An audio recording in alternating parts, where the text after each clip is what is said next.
Hello and welcome to this brand new video of Budding Miners. I am Priyanshu Kumar Giri, your physics and chemistry mentor on this channel. I am currently pursuing my bachelor's from IIT Madras and this video is going to be on mole concept. तो basic समझेंगे आज हम लोग mole concept का। मोल क्या होता है understand करेंगे, वो आता कहाँ से है, ठीक है। मोलर मास क्या होता है वो समझेंगे, ठीक है। So before we begin that, like the video, share and subscribe, press the bell notification. तो गाइस अब हम लोग एग्जांपल लेते हैं। For example will take carbon. So carbon is 6 electrons, 6 protons and 6 neutrons. Okay, we all know the atomic number of any atom is equal to the number of electron, which is equal to the number of protons. This is very simple and easy. Now coming to the mass number.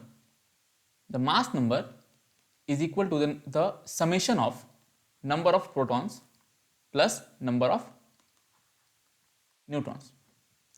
Now कुछ लोग बोलेंगे sir आपने electron को क्यों neglect कर दिया। तो electron is very light. Electron is almost 10 to the power 4 times lighter than protons and neutrons, right. So we neglected. इसमें कोई आपको एरर नहीं मिलेगा अपने कैलकुलेशंस में, ठीक है। तो we neglected, as simple as that. Now moving forward, यहाँ पे आप देखेंगे कि मास नंबर जो है कार्बन के लिए, for carbon will be equal to 6 plus 6 because 6 protons plus 6 neutrons is 12. Now this individually is the mass number of carbon atom. Now this is not the mass of carbon because we have no unit here. So कितना होता है एक atom का mass for carbon, that is called the atomic mass of carbon. तो number wise same रहेगा 12 mass number. उसके बाद आपको AMU ऐड करना पड़ेगा। What is AMU you ask? Atomic mass unit. इसके बारे में आगे पढ़ेंगे। तो आइए अब हम 1 AMU को समझते हैं। So what is 1 AMU? 1 AMU is defined as the 1/12 mass of C12 carbon isotope.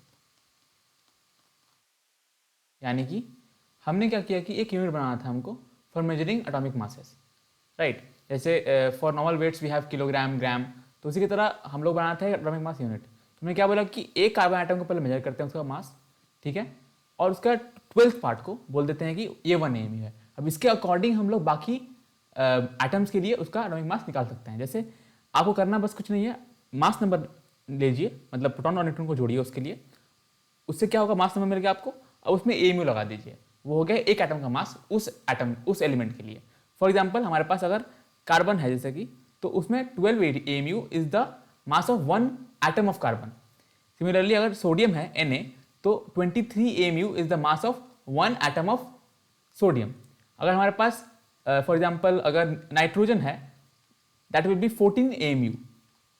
तो एक atom of nitrogen is 14 AMU। तो करना कुछ नहीं है, मास नंबर के बाद AMU लगा दीजिए and that will be equal to the mass of 1 atom of that element, and this is also called atomic mass, ठीक है। तो हम लोग समझ चुके हैं एटॉमिक मास के बारे में। अब वो करना कुछ नहीं है, बस मास नंबर के बाद AMU लगाइए एटम के लिए, you will get the mass of that atom and that is called atomic मास।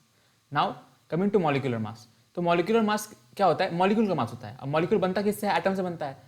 तो मॉलिक्यूल का मास किससे बनेगा? एटम से बनेगा। So the molecular mass is equal to sum of atomic masses of atoms involved।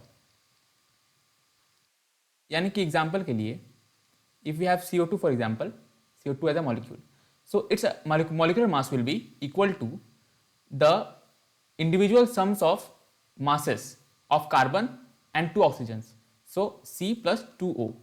The mass of carbon is 12 AMU, and 2 times oxygen is 16 AMU, so 2 times 16 we get 44 AMU. So this means that one molecule of CO2 will weigh 44 AMU, ठीक है। इतना आ गया आपको। अब molecular mass जो है वो सिर्फ मॉलिक्यूल के लिए डिफाइंड है, एटॉमिक मास जो है सिर्फ एटम्स के लिए डिफाइंड है। इन दोनों के लिए क्या डिफाइंड है? इन दोनों के लिए मोलर मास डिफाइंड है। अब हम इसको समझेंगे। अब हम डिस्कस करेंगे molar mass. So what is molar mass? Molar mass is mass of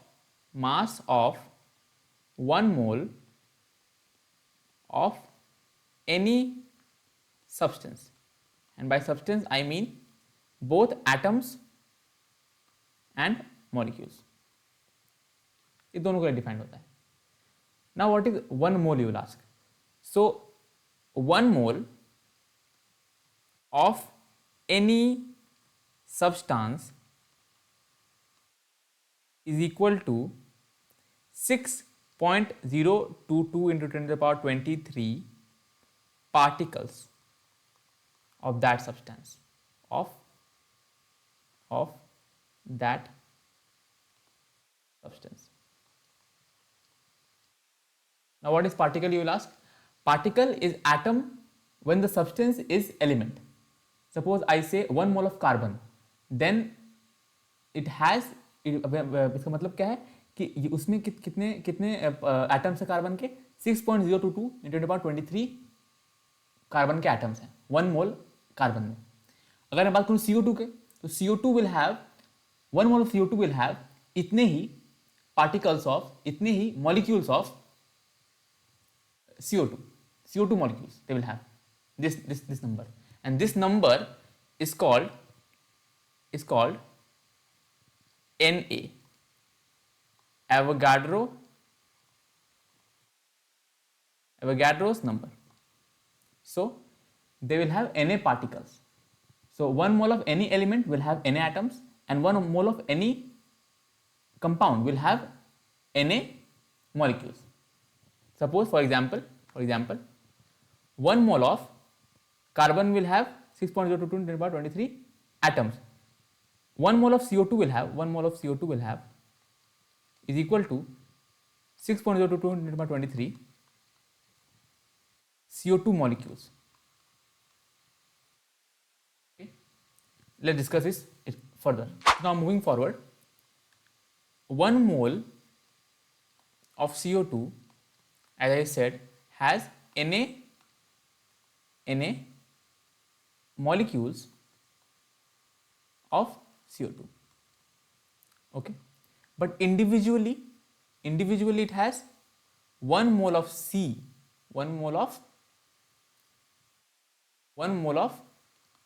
carbon atoms, because C is individual, and it also has 2 moles of O atoms, because each molecule of CO2 will have 2 individual oxygen atoms. So वहाँ से if we have Na molecules of CO2, we will have NaC atoms and 2 NaO atoms.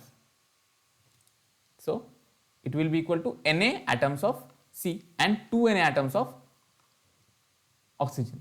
We can do the same for other elements also. Suppose other molecules also. For example, we have 1 mole of CH4. इसका मतलब क्या है कि हमारे पास Na molecules हैं CH4 के, CH4, but carbon के कितने हैं? क्योंकि कार्बन तो एक मॉलिक्यूल में एक ही कार्बन है, सो Na atoms of carbon we have, but we will have 4 Na atoms of H. So I hope this is clear. अच्छा सर, मोल क्या होता है वो तो पता चल गया कि 1 mole of any element will be equal to Na atoms of that element, and 1 mole of any compound will be equal to Na molecules of that compound. ठीक है, इतना क्लियर है। बस उसका मास कितना होगा, बता दीजिए, मोलर मास कितना होगा।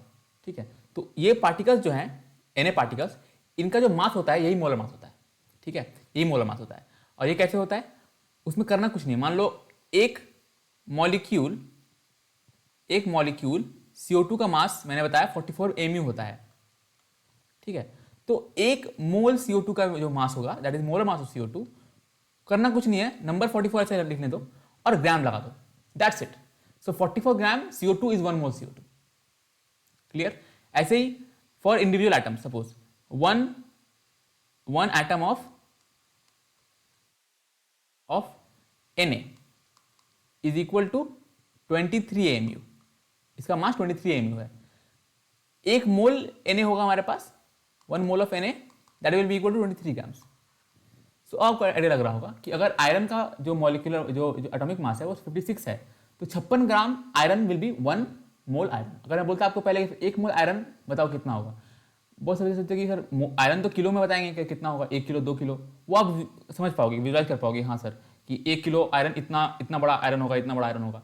बट 1 मोल आयरन कितना होगा, 1 मोल सोडियम कितना होगा, अब आप इजीली बता पाओगे इसको कि आपको बस करना कुछ नहीं है, आप मास नंबर लीजिए, उसमें एम्यू लगाइए, 1 मॉलिक्यूल का मास हो गया, उसमें ग्राम लगाइए, 1 मोल का मास हो गया।